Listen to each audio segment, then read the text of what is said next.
नमस्कार दोस्तों, आइए आज जानते हैं संतान सप्तमी व्रत कथा के बारे में। अयोध्या का राजा था नहुष। उसकी पत्नी का नाम चंद्रमुखी था। चंद्रमुखी की एक सहेली थी जिसका नाम रूपमती था।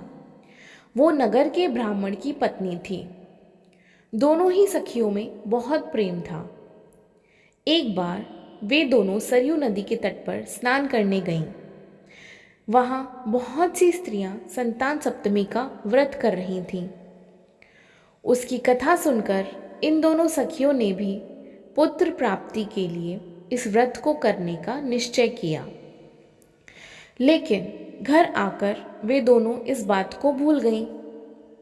कुछ समय बाद दोनों की मृत्यु हो गई और दोनों ने पशु योनि में जन्म लिया। कई जन्मों के बाद दोनों ने मनुष्य योनि में जन्म लिया।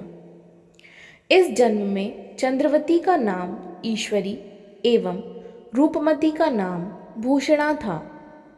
ईश्वरी राजा की पत्नी एवं भूषणा ब्राह्मण की पत्नी थी। इस जन्म में भी दोनों में बहुत प्रेम था।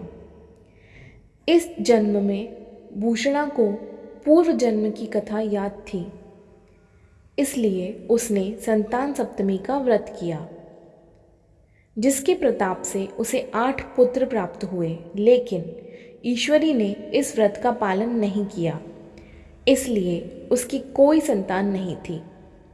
इस कारण उसे भूषणा से ईर्ष्या होने लगी।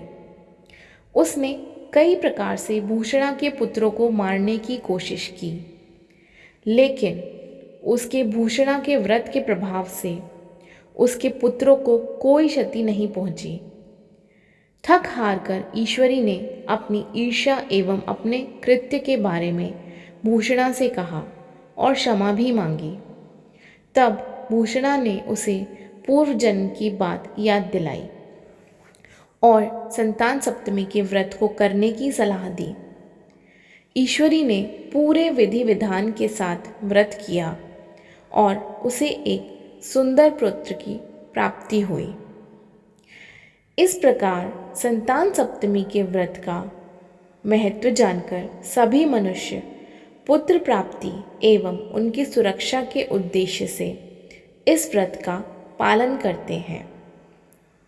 तो दोस्तों, अगर आपको ये जानकारी अच्छी लगी हो तो प्लीज़ हमारे चैनल को लाइक, शेयर एंड सब्सक्राइब कीजिए।